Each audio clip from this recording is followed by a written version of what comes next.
welcome to Everything is the Same Except, a podcast where we take any media we want, alter one thing about it, and then explore what would be affected by this one little change. I'm your host, Ninja. I'm Gage, better known as Cat Comic Studios. I'm Clocky, here for the second time. Clocky, goddammit!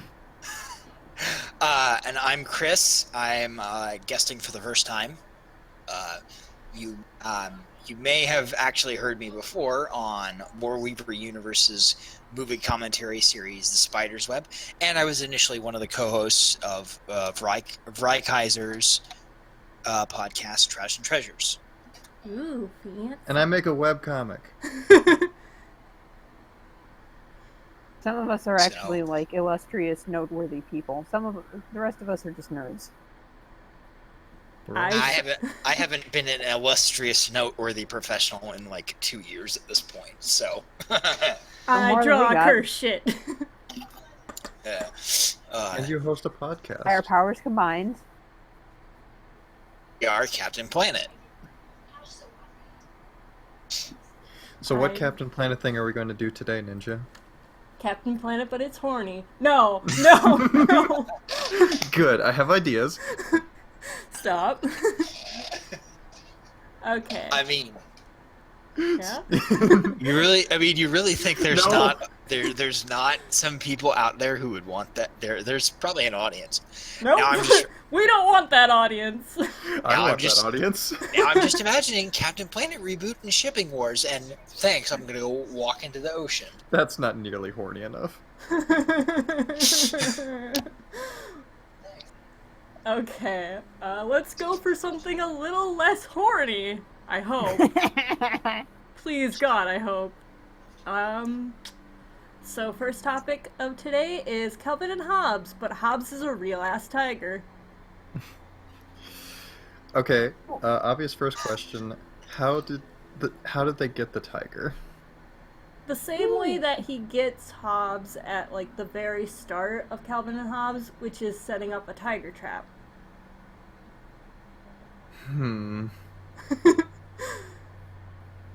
Didn't he just use like a can of tuna? I literally have the books. Didn't he just use like a can of a tuna sandwich or some shit? Yes.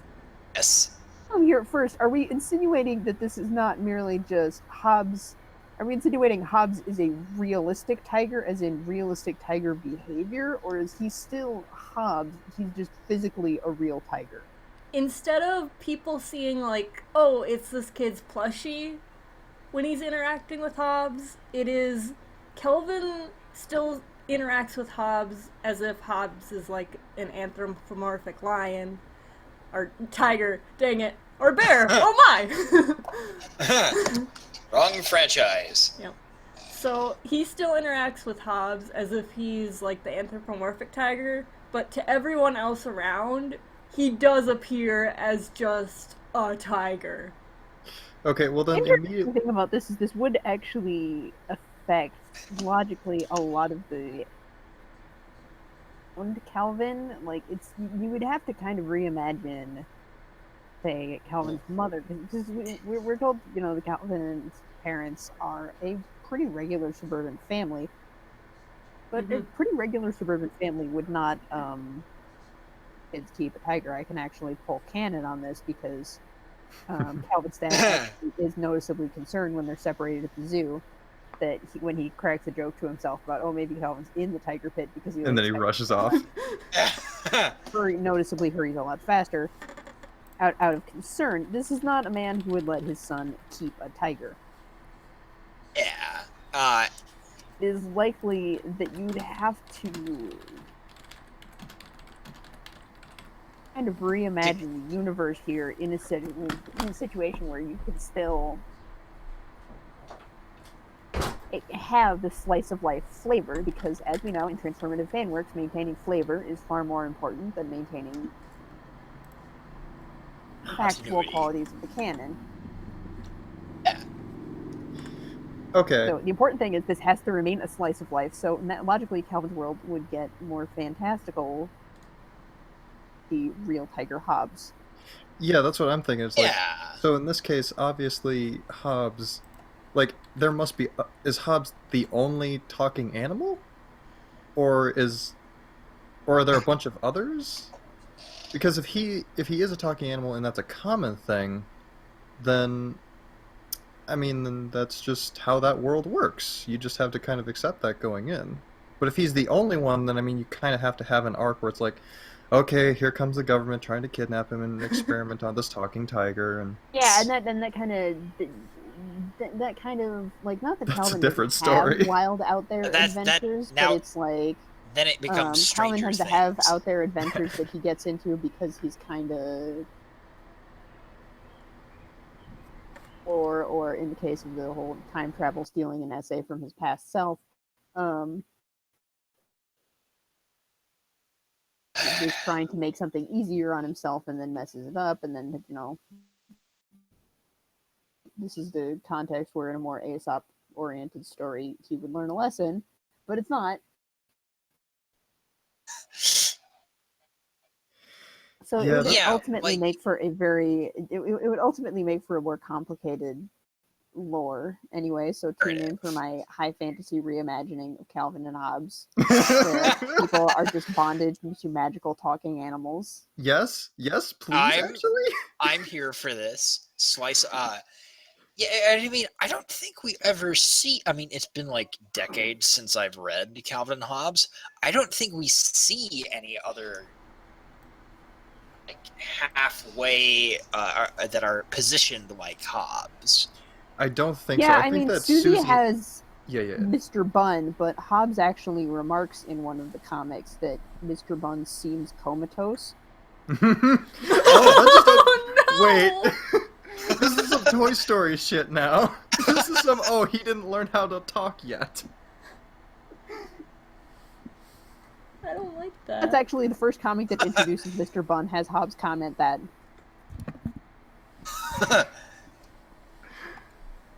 Oh boy. Yeah, so this is actually an unexpectedly deep well of lore. Canon in and of itself has some pretty unanswered questions about Hobbes if you really want to think deeply about Calvin and Hobbes. Yeah. Which I recognize is not something that people necessarily always want to do. Bill But Watterson, I'm just Bill saying, Watterson if you actually look at among them, I seem to. He's kind of cranky on a good day, but I seem to recall him being rather offended at people asking him to clarify Hobbes, and his eventual answer was Calvin sees Hobbes one way, the rest of the world sees him another way. Simple as that's he's fair and all, but way. Hobbes logically, like if you just look at Hobbes' behavior in pretty much the average comic, clearly knows things that Calvin does not know. Exactly. Right. In situations where Calvin is absent. So it would be more like Hobbes is like some kind of, I guess you could compare him to like a gargoyle, where it's like at best he becomes inanimate when observed by other people. Wait.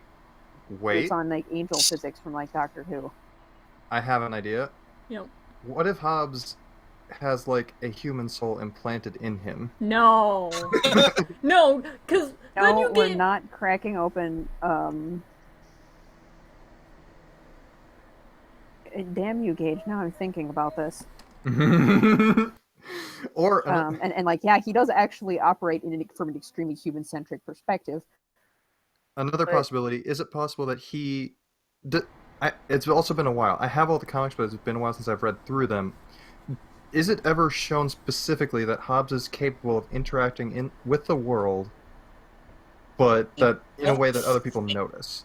I don't think so. Yeah, he would logically do so because he was able to write an essay at some point that Calvin didn't know the contents of until Calvin got to school and read it. Interacting with pencils and paper.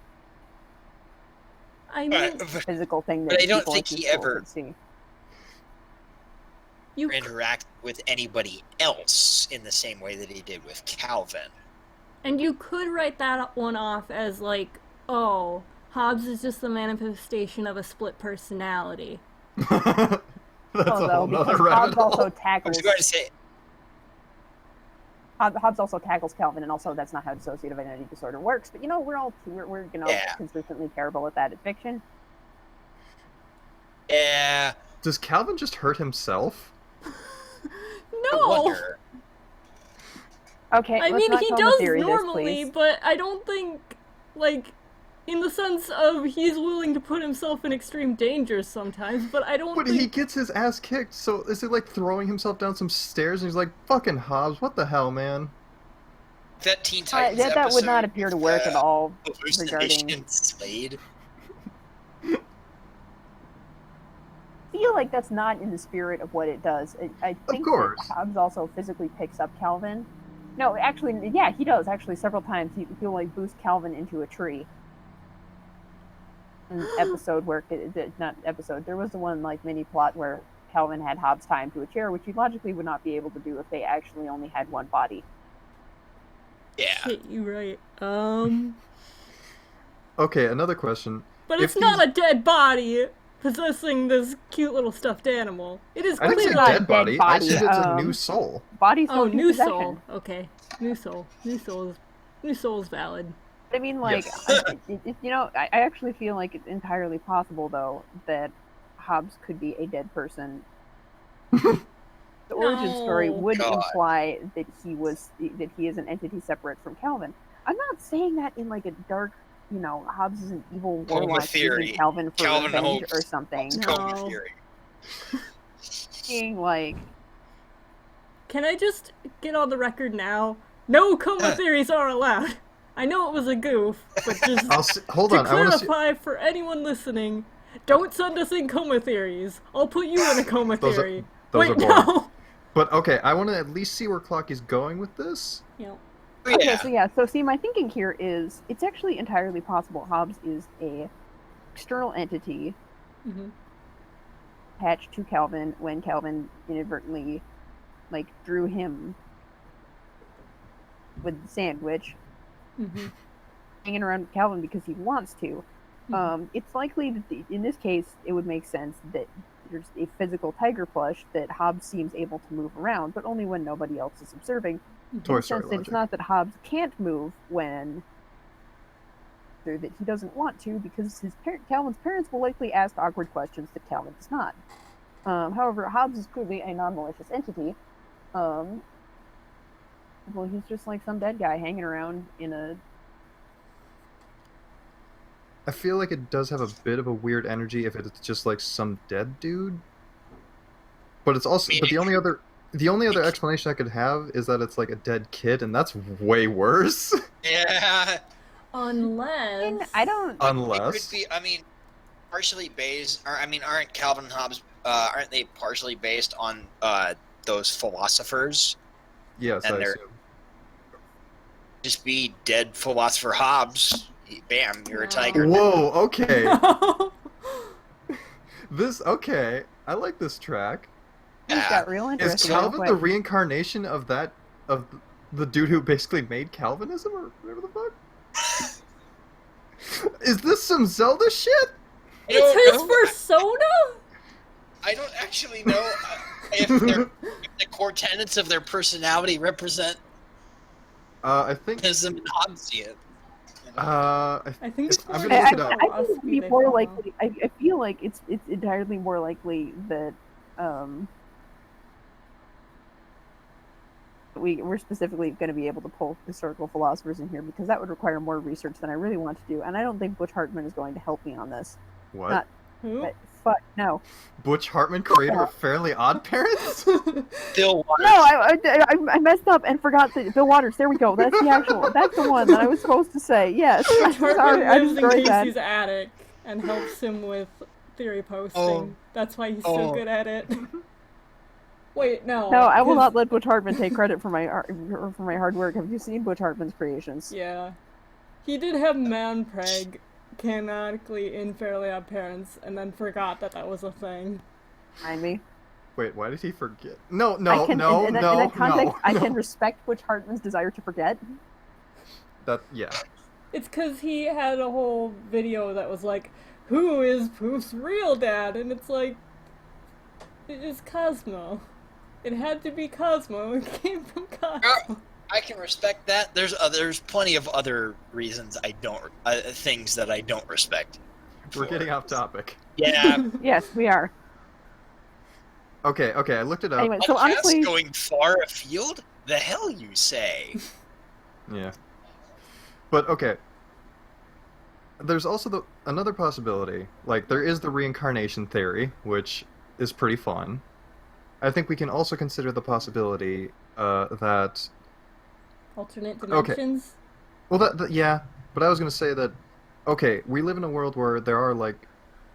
I don't know if they're necessarily anthropomorphic, but there are, like, real-ass tigers, real-ass other, like, friendly animal creatures that, like, bond with, I assume, mostly children. Okay. In that universe... that's actually a good thought. But do these creatures, are they able to, like, reproduce and have their own lives, or are they bound to humans? Necessarily like Hobbes is anchored to Calvin because he does clearly experience situations where Calvin is away. It would be entirely more likely that Calvin is simply the only person Hobbes trusts with the secret of his true form. Okay, I have another beautiful thought that I consider here. Mm-hmm. Susie implies several times, though she kind of goes back and forth on this. She does imply sometimes that she is aware that Hobbes is a sapient independent entity. She did create Hobbes a Valentine's card for him, and that was a whole plot point.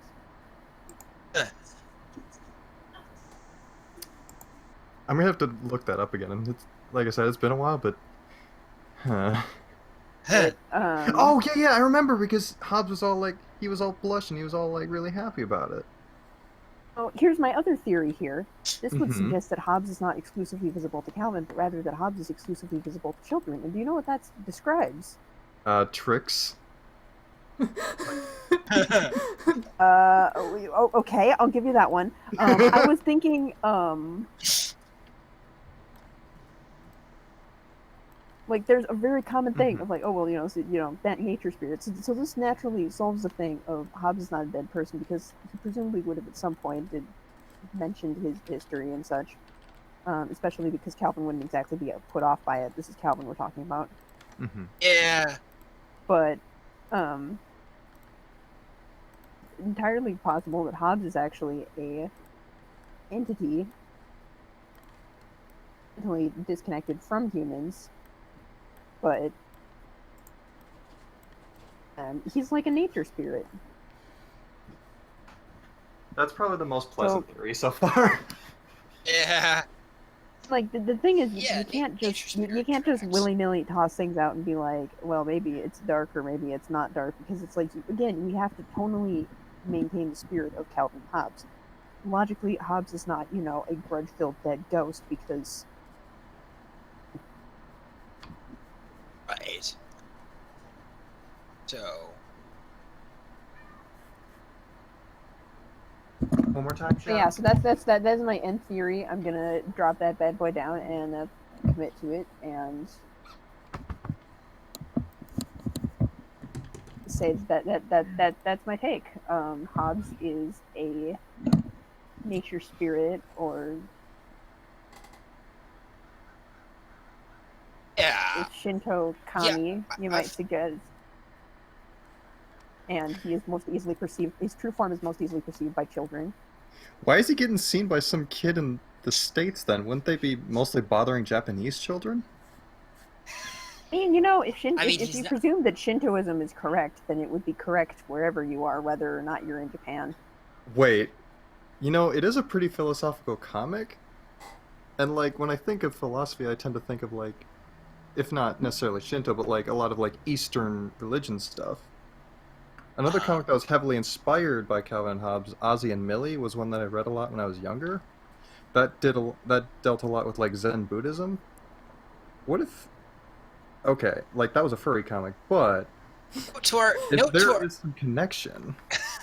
Note to our listeners: if we get, if you have knowledge on these matters and wish to correct us, please feel free. Oh, don't! Send us your essays on Shinto and... Please don't! furries. This is an idiot podcast, and I want to feel free to shitpost.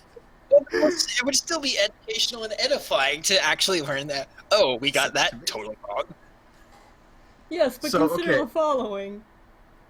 Some people are probably going to correct me and say, like, oh no, see, it wasn't man-preg in Fairly Odd Parents, because it was fairies. and then send me an essay on that. And I So will I'm down. cry. I'm down with Clocky's theory then that the Shinto Yeah. religion is the one true religion, and and Hobbes is a nature spirit that can only be seen by children. Maybe not I mean, that that would first even explain his relationship with the that would even explain his relationship with the tiger plushie. Is basically his altar. part. Jesus. Mind freak. No. Shh. You have anything else to add, Chris? We talked over you a No. lot. No, I'm feeling pretty confident in rolling along with that. I again, it's been like decades since I've read Calvin and Hobbes. Mm-hmm. And how do you feel about I guess, Manpreg? Chris, and it is very important. No! This is a factual exercise here. Yeah, I have. Okay. Real feelings about Fairly Odd Parents, Manpreg. Good. I'll discuss those with you privately later. Cool. Thanks. Yeah. So what's Anyway. next, Ninja? I need to go break into Gage's house. It's okay. I know where he lives. I'll drive you there. That's fair. I'll show you my Calvin and Hobbes collection. That's not a joke. I genuinely have all the books. Oh, yeah. They're good books. I believe you. Yeah, I don't have those like big fuck off super editions, but I have all the like regular ones. Anyway, It was good. I read it a lot in like middle school. I had a whole phase where I was trying to find out everything about it. But you I had can't. a big. My brother and I had a big comic strip phase. We had a shitload of Garfield collections. I We were, yeah like, I did. in middle school. I did a lot of Calvin and Hobbes, a lot of Garfield, and then I also remember reading a lot of Far Side from my dad. Yeah. Oh god, Yeah. my dad loved Far Side too. Honestly, you know what? This isn't technically a comic strip, but you know what I still love that I got introduced to in middle school? Jeff Smith's Bone. Oh, I've been meaning to read that. one. Yeah. That's one I've heard about from everyone and yet never read. I gotta probably do that. I mean, it's still. I mean, there's definitely things. Inevitably things. Okay. That loud. Okay. Well, and Shall we again. move on to the next topic? Oh, I wasn't. Well, I was saying I would definitely recommend Bone. If you, it's fairly easy. It's fairly easy to collect, especially in one volume formats. So. I'm gonna do that. Okay. What's All next, right. Ninja? Next one is Scooby Doo, but Scooby Doo is a toy breed. What? Like a Chihuahua or like a smaller Oh. dog? Like how you, Oh, yeah, like Chihuahua or like miniature kind of. So dog. he's Scrappy There's- Doo. Yes, basically. Why? Rocky, you and I hammered out a Scooby reimagining. Did we have anything for Scrappy in that? I don't think we I did. don't think anyone wants anything with Scrappy. That's the point. Yeah, the problem with Scrappy is, I hope you're all prepared to buckle down to my theory of why Scrappy Doo is functionally useless, and actually making Scooby Doo smaller wouldn't make him Scrappy. Yeah. No, But it makes me wouldn't. think of Scrappy. And that's the It problem. wouldn't, because the problem about Scrappy is not that he's small, it is not that he's annoying, or whatever else brush you might want to put on it. Excuse me.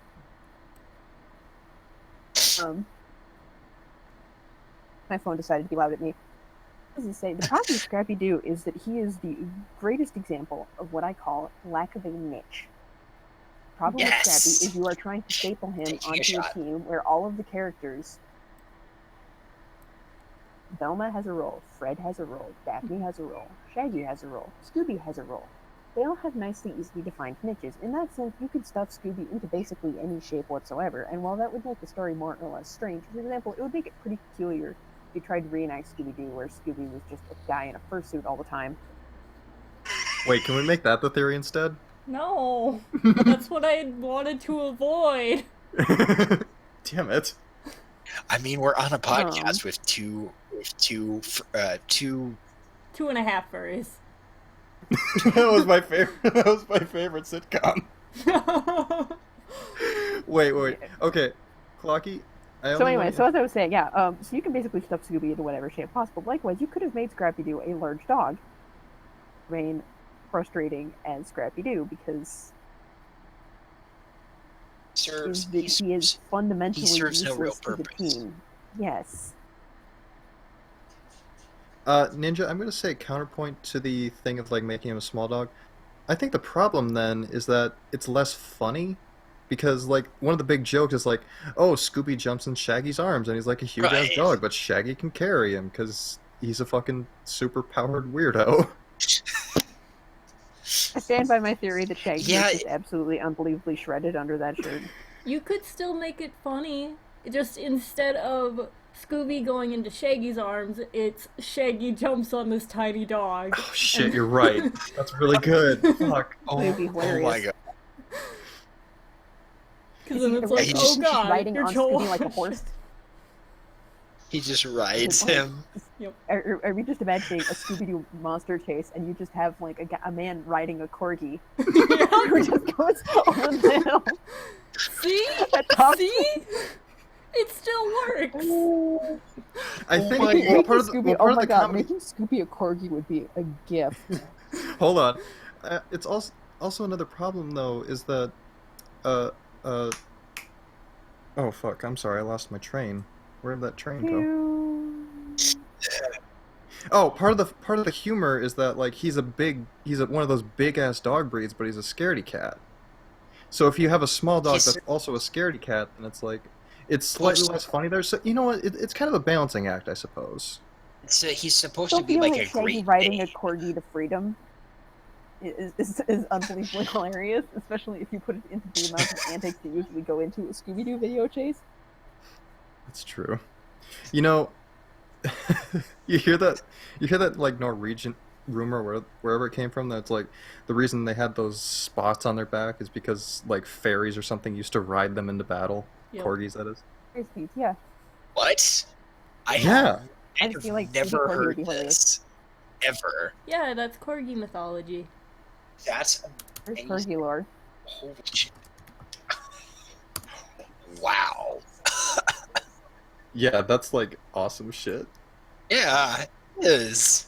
What the hell? So in this universe, like, Scooby is like still a talking dog and everything. He still seems to be sapient. Right. Yeah, so we could probably just So- make it his backstory is he was actually originally a fairy hound, or a descendant of a fairy hound. Rather than Oh. It would. That wouldn't be weirder. That wouldn't be any weirder than his Mystery Incorporated backstory, where he's Yeah. the descendant of alien. That actually, I forgot the specifics about of it, but it Okay, definitely. so he's the involved descendant aliens. of an alien or interdimensional race Yeah. that ends up like breeding with these animals every, I want to say, like 100 Gross. years. So That's there have pretty been alarming. just countless generations of these animals that have like hyper intelligence teaming up with people and then doing extraordinary things.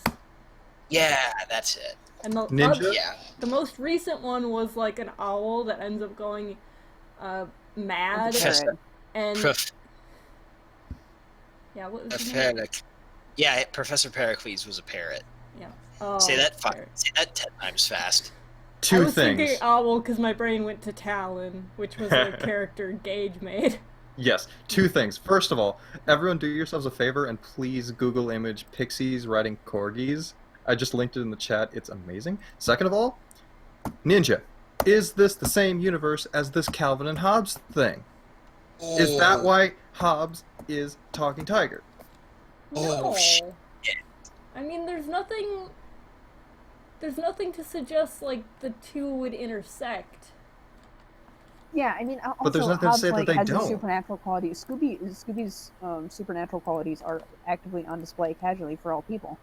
But like in everybody sees the one him we talking. established, Hobbes is a fucking forest spirit from Shinto mythology.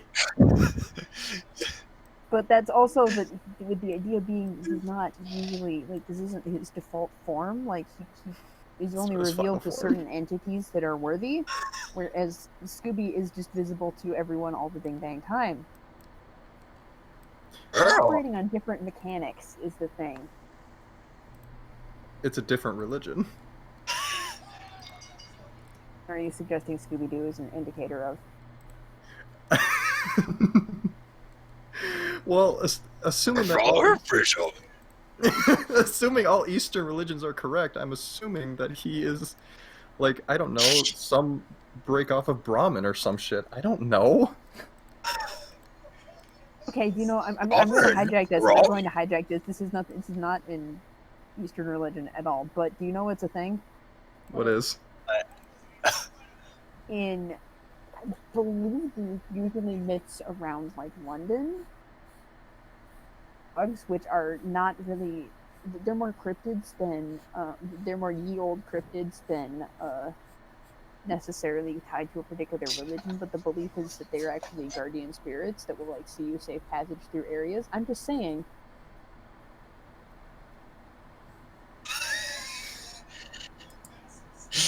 Wait, what? You're just saying what? Sorry, you cut out. I'm just saying consider. I want to say, I feel like you can't jailbreak Scooby-Doo too much, world building wise, because after a while it just turns into Mystery Spells Animated. I mean, you're not wrong. So,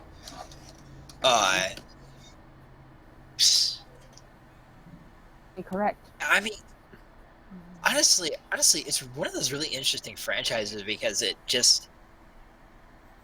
always kind of adapts and survives in the times. It's not always good, but It refuses to die. there's something weirdly bulletproof and durable about it. They're just good characters, really. I mean, they're kind of archetypes. Honestly, a bunch of just good teenagers solve crimes. Yeah, and I will give credit to Mystery Incorporated. It's definitely flawed in areas, but it had a lot of really solid mystery writing, and even did some good arc-based things. And the horror imagery was like genuinely really good for a kid's show. So, lore question, Ninja. Yeah. Is Scooby-Doo the only talking animal? Like, how, or like, is that also still a thing we're keeping? I mean, I don't know why we would change that. Okay. I feel like answering that question would take us deeper into Scooby-Doo lore than is pertinent for the needs of the podcast. The whole point is like diving dick deep into Scooby lore, though. Like, that's the thing. We just spent like 20 minutes arguing Shinto mythology with Calvin and Hobbes, and it didn't have anything to do with the original comics. Well, yes, but the problem is that would require us to pick a specific continuity of Scooby-Doo and commit to it and be like, alright, so are we pulling in... A pup named Scooby-Doo. I don't even remember most of the lore with integrating. that. There was Red Herring, who Red Fred Herring. was very adamant was always the one behind the crime. But at the same time, everyone else was like, no, Fred, please. Just... Fred. Oh god, Fred, you still don't get any smarter when you're older.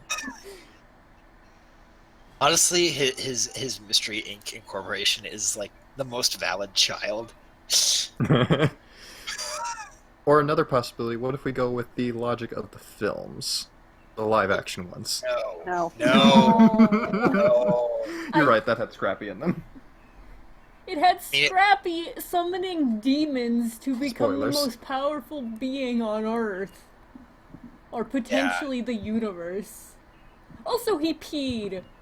He peed on Daphne, like... He sure did. That doesn't sound like something that should have been put into a kid's movie. It was. It wasn't meant to be a kid's movie. Yeah, it was actually originally scripted as like an adult parody, but then they just kept cutting out more and more adult material, so it's this like weird hybrid thing. Hey Ninja, universe where everything's the same except the Scooby-Doo movie got to be rated R. Can I petition to vote Gage off the podcast?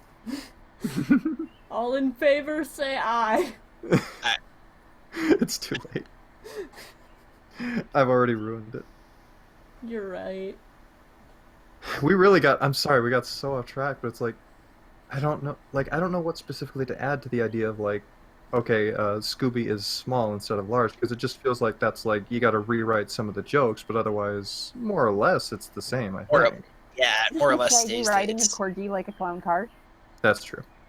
I mean, we can still focus on like the reoccurring jokes. For example, would it be Mhm. easier to make Scooby do something without the aid of a Scooby snack if he is punt size? Also, please don't punt your animals, but you know, for the sake of comedy, like For the this sake of dog cartoon The already- problem is, logic. I feel like none of them would punt them. Like Velma would absolutely punt a dog, but only if provoked. Fred wouldn't because he's a good noodle. Daphne wouldn't because that's like that's unbelievably tacky, and also she would stuff her shoes. And his beloved friend. Clocky, what the fuck? Clocky, what energy does Velma give off to you where you are absolutely adamant that she will fucking punt a dog? I'm just saying, Velma Dinkley is someone who has stared down ostensibly Dracula dead in the eye and said, "You stop that." I have said earlier in Right. other environments that if Velma had a gun, she would absolutely pull it on the first person to try her patience in a monster costume. This is why we needed the Velma rated R is Scooby just gonna Doo. Velma is gonna do what needs to be done here, and so like again, like And she's shoot a not man? going to punch Scooby because Scooby is not a threat to her. He's bribable. She knows this about him. She's just like, worst Scooby would get roped into not being large enough to ostensibly stand up for himself, as Daphne would put him in the middle of the purse sometimes, and I feel like he would get a kick out of that. He's lazy. Okay. He just hang out in her purse. I want to note that she can already lift both Shaggy and Scooby, so like making him smaller doesn't really change the equation. Yeah. Though she could literally throw Scooby into situations at that size. I mean, but she could throw him into situations at normal size. Shaggy could throw him into situations at normal size. No, literally throw. Yes. You know, okay, I think actually making... There is different muscles for carrying something versus throwing something. I didn't come here to learn. Just because they are able to pick him up does not mean they can throw Scooby. Like, I can pick up Gage. It takes a little effort, but I can do it. Has to just sideways insert himself into pictures as indicated by the swoons meme, and I definitely didn't mean that to sound as much like as terrifyingly close to an innuendo as it came out. I apologize. Okay, I do have one point. Accidental innuendo, the podcast. I thought about it, and making Scooby small does have some advantages, because, like, okay, if he's small, then that means you could pull, like, I didn't actually see Detective Pikachu yet, but I assume that there's some parts where it's like he's small, so he can go into smaller spaces and investigate stuff. So, like, he might get separated from the rest of the group. Yeah, something like that. I just realized this means that Mystery Inc. could basically just use him as a bug. They could bug places just by putting a corgi there, and if anybody's like, "Why is that dog there?" he just makes a cute face at them, and they're just like, "I understand now," and then they leave. I love that we've decided that he's got to be a corgi. Like, no one's arguing. That's fair. That's fair. Or just Five Nights at Freddy's it and put him in the vents. I'm just remembering. Scooby-Doo 5 Nights at Freddy's crossover confirmed. No! Now I'm just remembering that one Brooklyn Nine-Nine meme of the The thing is, I Andy feel like Samberg the Five Nights at Freddy's gesturing at the entities would lose because Do not blow actually, this. like, blow this for us. dangerous and all, but like they are reliant on sedentary targets, and Shaggy is a qualified expert eating monsters. So like, Freddy. I hate my own ability to remember trivia at this point. I wanted to show how cool and unaffected I was by not remembering his name. Freddy Fazbear is on like, "Brr, I'm stab you" because of my confusing lore backstory, and then Shaggy's gonna be like, "Not today, you don't," and he's just gonna pick up his dog and he's just gonna run for the hecking hills, and you know, Not today, Freddy's motherfucker. gonna have no. I mean, like you could get like you can just say, "Oh, but he'd get Foxy in there," and Foxy's strategy is bull rushing a stationary target. In a stationary target. Yeah, you're right. I'm just saying, you pit Five Nights at Freddy's against Mystery Inc. Mystery Inc. wins. How has that not actually been more of a thing? Like, you think it? You probably just haven't gone to that corner of the internet, which I'm positive exists, even though I haven't seen it. Yeah, I don't usually go and Yeah. find the internet that Probably specializes in Five Nights at Freddy's. Probably a good idea that I haven't, to be honest. So, Ninja, did you have any specific theories regarding Small Scooby? Or is it just more of a curiosity?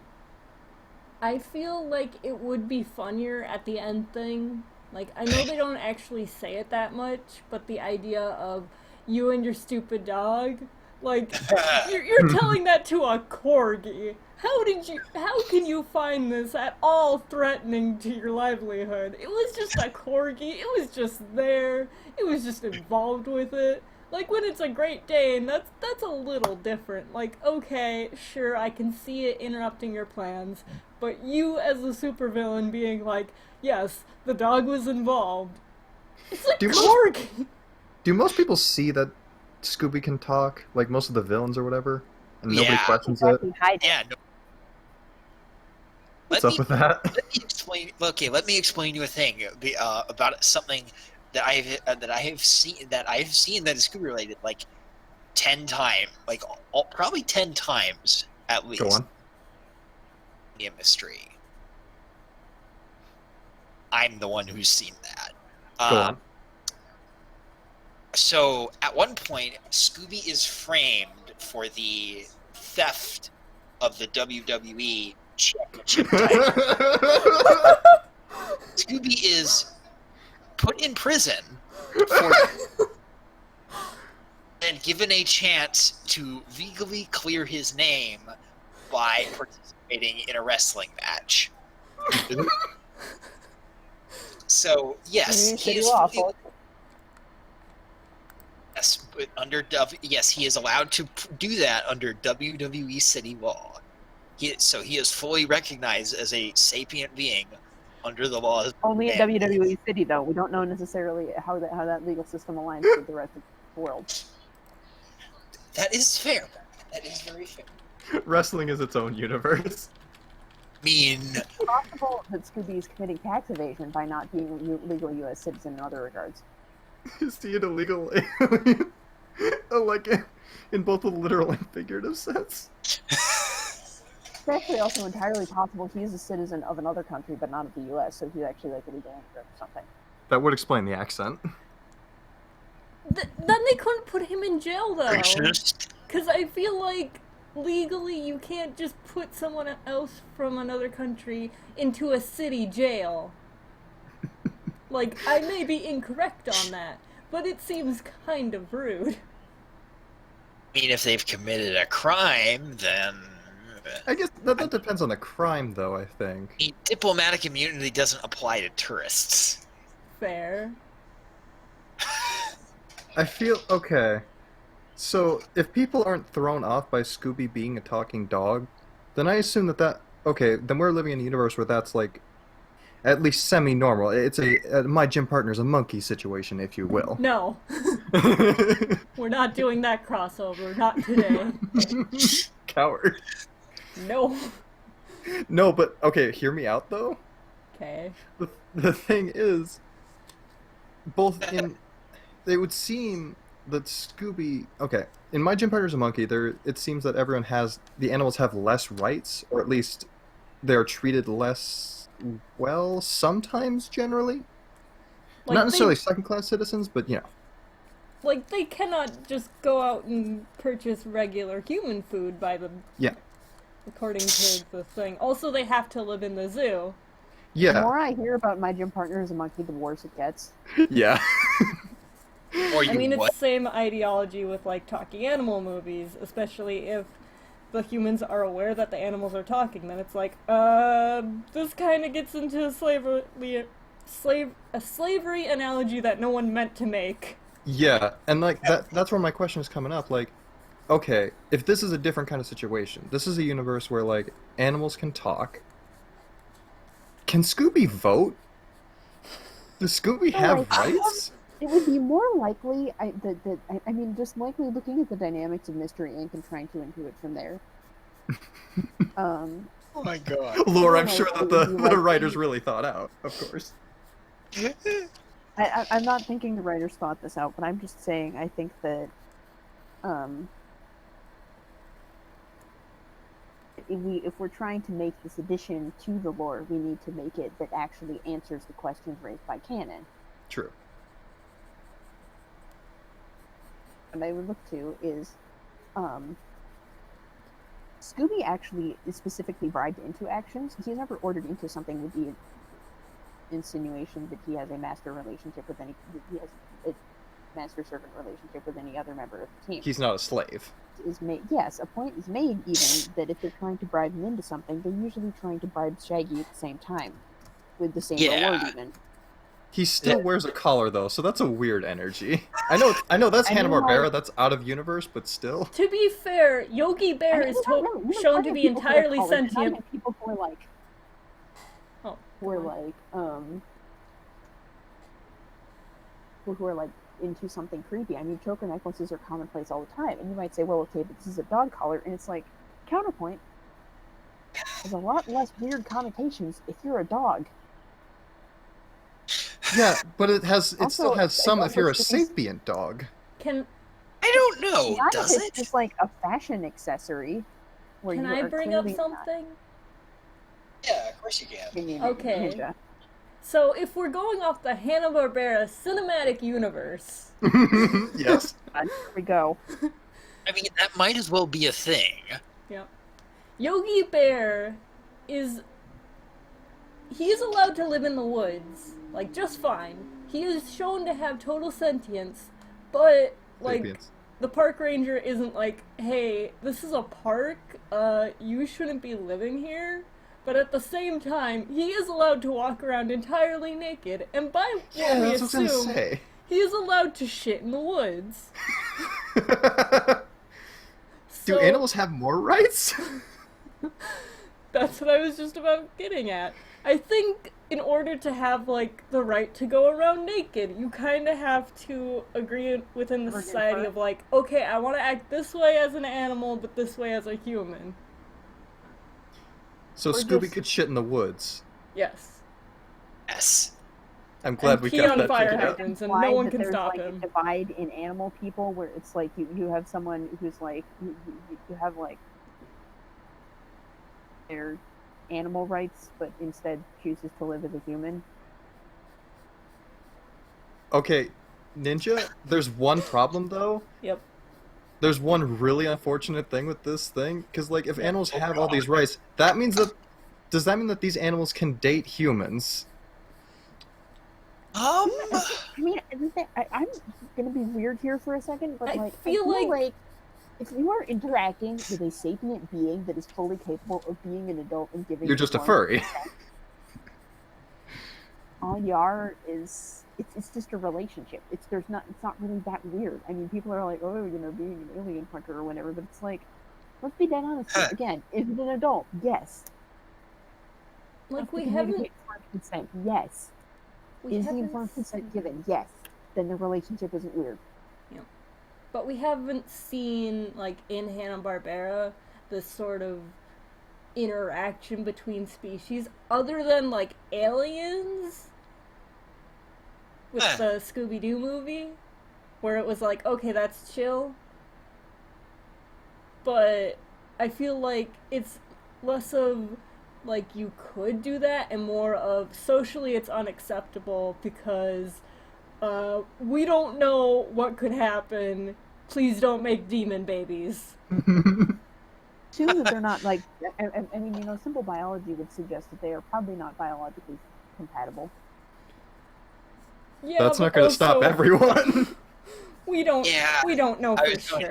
I'm not saying not biologically compatible as in you can't put your dick in it. They can't reproduce. As you say, where there's a will, there's a way. I'm just saying, yeah, there's nothing going to come of it. So that's even less reason not to. No.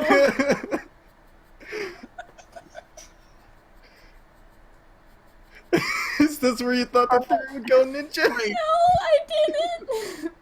You thought, oh, wouldn't it be funny if Scooby was a small dog? You didn't think it would get into, can Scooby vote and can Scooby fuck? I mean, canonically, we have seen he can fuck. Scooby fuck. What? He has had multiple relationships with other dogs. Okay, but that's not the same as can he? Oh my god! Welcome to the podcast, right. Chris. All right, I might be Ninja, remembering what's this the, incorrectly, but he might actually have puppies. Probably. I Right, know all right, he has. Ninja. What's the let's keep rolling here. What's Okay. the next I topic? know he has family members, but I don't think he's ever had a steady relationship. He's afraid of commitment, you see. What? Hey, He Chris did at Gage, least adopt some puppies. with deepest affection for both of you, I'd like to leave. I would like to get off Mr. Bones' wild ride now. Yep. Okay. Okay, let's do a fun one then. This was sent in by Roxy at RE Strokes. Ratatouille, except with pigeons. Feel like that wouldn't Except- work as a It's concept. the same movie. They're just rats with wings. Oh! Honestly, I feel like it would actually be like, I mean, pigeons are darn smart. You could Yes. have, if you're taking just the base concept that is being retained here across Ratatouille, where it's like a pigeon wants to be a chef, but it's like, oh, you can't because you're a pigeon. I feel like he would face different conflicts than Remy, chef, Yeah. but rather it could still very much be a very interesting thing because pigeons are also seen as unsanitary, and moreover, they're seen as stupid. I mean, pigeons True. are just seen as completely dumb, but like they're actually smart animals. They can pass a mirror test. It would not actually take that much anthropomorphization for this pigeon to be really smart. So like you could have Linguini as like the person who has actually found out that this pigeon is a salient and intelligent being, and everybody else thinks he's kind of nuts because that's a pigeon. We all know pigeons are stupid. Though pigeons don't have the little hands, so I think instead of like controlling him by, moving the hair one way or another, he just pecks his head. Okay, but honestly though, that just leads me to the mental image of Linguini dramatically removing his head at some point to reveal that he just has a pigeon nesting on his hair. Also, I like that all And these he's just theories sitting there could staring at exist. him, and he's just like, "Please don't ask questions I'm not emotionally prepared to answer." I like that all these theories could end up taking place in the same universe of No! like talking animals and stuff. Oh, but see, but in Ratatouille, it's specific that Remy does not talk in a way that humans can understand. True. He has to find other ways to communicate with Linguini. So rather, this actually instead raises a fascinating implication. The animals don't talk in this universe, but rather a human can learn how to speak rat. If not, I mean, they could probably communicate in like written language at the very least. I Well, you mean, know, that's fully a intense different games of thing, charades. though. Maybe, but I mean, if they seem to have at least enough. Okay, if Remy is able to make like complex recipes and stuff, he is. I mean, we know he's sapient. We know that he can speak to other rats. So there is at least a baseline level of intelligence where we could assume that theoretically they could maybe make a common written language. No, I mean- he can't write because it requires a certain amount of manual dexterity within the hands. So even if we're looking at Mouse Remy, there's no way he would be able to handle a pencil. He just doesn't have the wrist movements for it. Tiny However, he could. No, tiny pencil isn't gonna matter. He Those are could use a big- typewriter. Those are big feet. Jesus. I Like, I want know to that- clarify, 100% Chris here. is talking about pigeon feet. pencil. Why would I not Yes, be? I linked an image of pigeon feet because I want to convey to you. I want to convey a very important thing. Pigeons actually do have pretty good graspers. I'm just saying, if you want to, and also a pigeon could actually write probably fairly easily. If the objective is just to make shapes on paper, the pigeon would write in pigeon language, Like a cryptogram kind of thing. and that would be it's like a cryptogram or a form of short, or even writing a form of shorthand English that is more convenient for them. And with the development of adapted writing tools, there's really nothing stopping them. Is it okay? Is the reason Remy can't? Okay, first of all, I want to double check here. I haven't seen it in a while. Is Remy himself able to cook? Is the reason he needs Linguini or whatever the dude's name is because he doesn't have that manual dexterity? Is that like the No, logic? it's He's because- actually able to cook on his No, own. That's actually the reason why Linguini the problem actually is he talks doesn't- to him.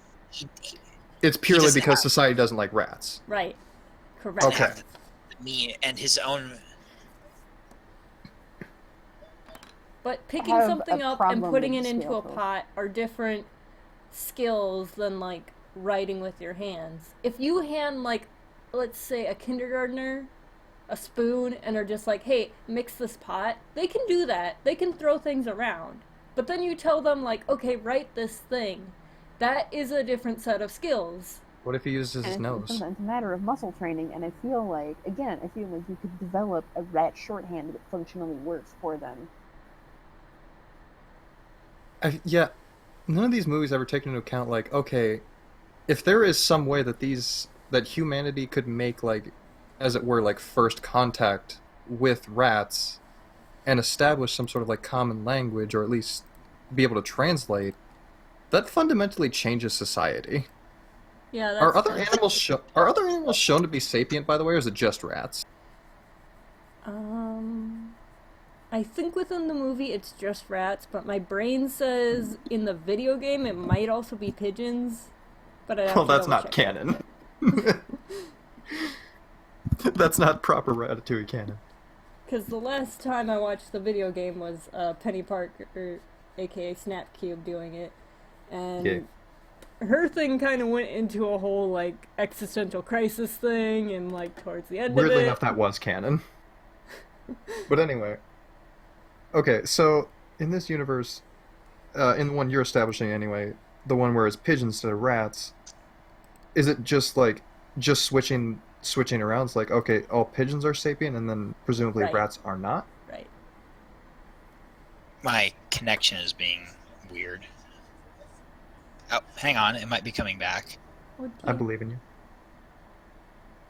you. But- Pixar has to kill Chris. Yeah, apparently. He's going to take the rest of us down soon with him. Okay, but why is it mostly just the case of like, okay, pigeons have like slightly different issues, or is there a specific reason that Roxy wanted to bring this up? There we go. I like the implication is just that it's funny. Yeah, I'm Yeah. wondering that myself. That's true. It is pretty funny. She mostly it's kinda just funny. gave me a bunch of funny ones. Because that's how she do. And I love her for it, and she's so cute. That's gay. Humor. Roxy is Ninja's girlfriend.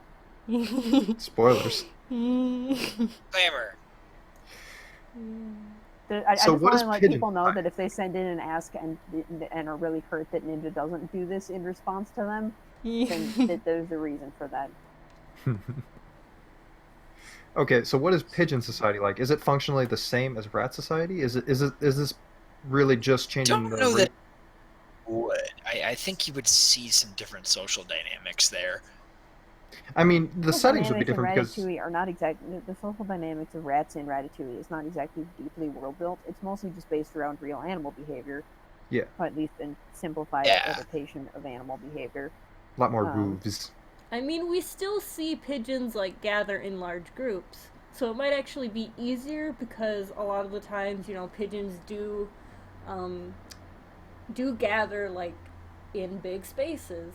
So like the scene where Remy goes out towards the back alley and his entire family is there, that's going to be a lot easier if he's a pigeon, because no one's going to be like, "Oh my God, there's pigeons in the back alley! Oh my God!" I mean, someone could, but people would just be like, "Yeah, they do that, buddy." Yes. Would Pidgeotui be shitting on Linguini's head? You wouldn't, because that would be rude. Yeah. I feel like it's something they can control if they're that, you know, aware of Yeah. their otherwise, like, Yeah, existence. I mean, like, I watched I have a cockatiel, so disclaimer, that's not a pigeon. Yeah, and I have watched my cockatiel take a dump, and he does so in a way that clearly indicates that he has control of his bowel movements. Like, it's time to poop, and so he moves to a specific side, bends down, and does a little crotch, and I think he did it like mid so, like, call, Remy, like yesterday. with his modest level of so like Remy with his modest it's level time to of poop. anthropomorphization would in fact be able to sense of needing to use the little bird's room. It could be used as a tactic, though, when, like, Linguini is not going along with him, and he's just like, okay, fine. Is this what you I want? will literally defecate on you. It's time I feel for like hell. the problem is, I don't think Remy would use that because Remy is canonically kind of a neat freak, and that would require pooping on his own feet That's or true. on something that he's going to sit on later. Yep. So, okay, unanswered You question. draw the line there. At the end of Ratatouille, they make it clear, like, this restaurant has rats in it. Rats are able to cook. Yes. Like, that is made clear to the world. Yep. And like, obviously, like, Disney logic, whatever, like, everyone just Yeah. goes along with it. It's like, oh, okay, that's just a thing. But, like, real world logic... People would be drawn to it by the novelty. I mean, like, let's be dead honest here. If you had an Yeah. environment that you were guaranteed was sanitary and could be proven to be sanitary, which it is, Mhm. And you could see a little rat cook you a meal and then present it with you, That'd be and you would adorable. freak out, right? That'd be cute as shit. Or you would want to go there and be like, yes, I want to watch the rat cook. But I feel like the obvious sequel to Ratatouille then, like, at least in like overly thinking it, rules, is like you make a sequel, it's like, hey, these rats are clearly like this isn't just a trick, this is intelligence. Well, I mean, if you're kind of basing on the premise that somehow rats have been fully sapient their entire existence, otherwise that raises even more questions. Are there Noticed at this point, which, like, considering how much we, like, people engage with mice and rats, like, logically, you would have a laboratory mouse figure out how to beg for its life. Oh You would have people they're pet rats, so, like, you would have that level. We engage with rats way too much to not notice if they're sapient. Maybe we- Okay, so then my new thought then, there are other animals that are sapient. It's just that we haven't figured that out with either. Okay, maybe we did figure it out with rats. Wait, did they specifically ever say in the movie, like, they don't have any reason to know that rats are intelligent? Because, like, okay, yeah, Linguini is surprised, but...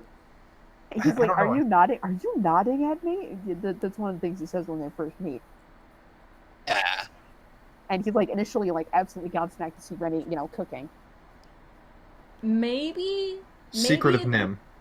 I mean, I was gonna say maybe it's going off of Cat Comics logic, which is everything has a continent. Yeah, you're right. Makes a bunch of things really weird because it would insinuate that Remy is just, like, a foreigner and then they're treating him weirdly because he's a foreigner. But I mean... I mean, we saw discrimination like that in, oh, which one is it? All of them? No, Basically. Fightful. Which Fightful Oh, yeah, was the first one? Tail. Yeah. Yeah. Are those connected?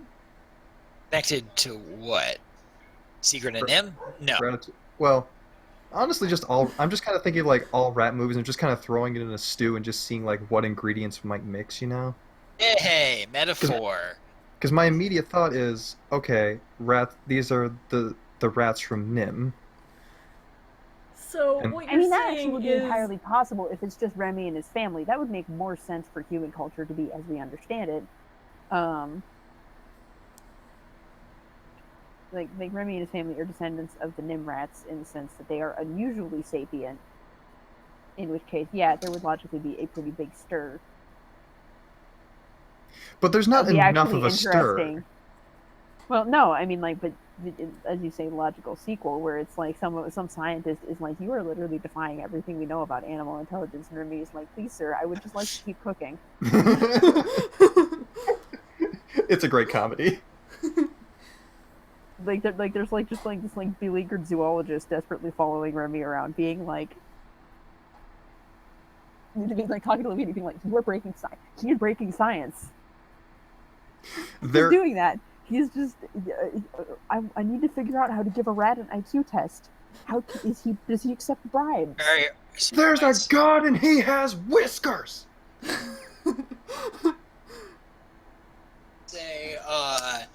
You might say Remy blinded him with science. My joke was dumber.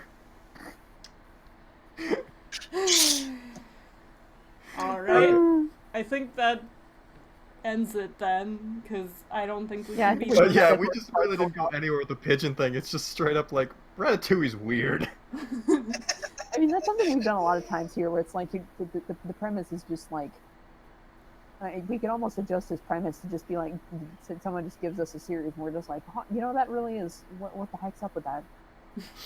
Yeah, because like then there's like, okay, so rats are clearly sapient. Like, so they have their own society, so presumably they can vote, but only in their own society. I mean, the Rat ones in president. American Tail, I think, could vote. Wait, Yeah, because like- they have, like, control over the building of cities, according to... What was that back? Was there like a plane that just went over you, Gage? That was me, and sadly, it's because I'm right near a highway. So a car broke into my house. Oh god, it's Pixar! Oh god! Oh god! not again. Not again! I'm Now not that's- going back to jail! Now that's a franchise we could have a fucking field day on. We already did. Yeah, we Which just one? did. That's why Oh. I'm going to prison. Pixar prison. It's where all the animators go during crunch time. Ooh. Oh. Ooh. Okay, that was maybe too relevant Too- and dark. Look, I'll grant you this, Ninja. It's probably weird to fuck the rats.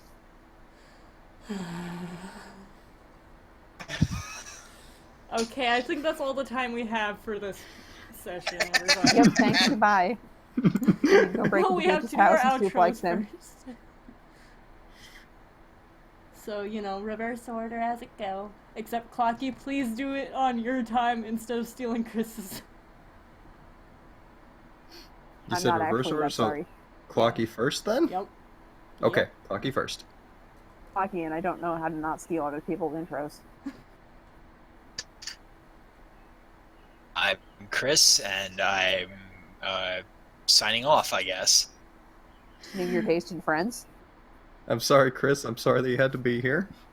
But now your time is up. You're free. I'm delighted.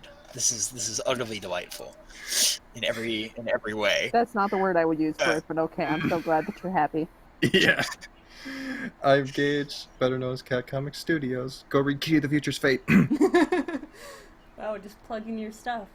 And I'm have Ninja. nothing- This I has have nothing been, to shill, so This has been Everything is the Same Except. Tune in next week when we finally go over. Dang it, I can't figure out a funny one. Secret Something of Nim, some- except it has magic rather than science. Except it's no. Except No. it's people. It's rats experimenting on humans. That was just the second movie. What? Bye. I don't remember that.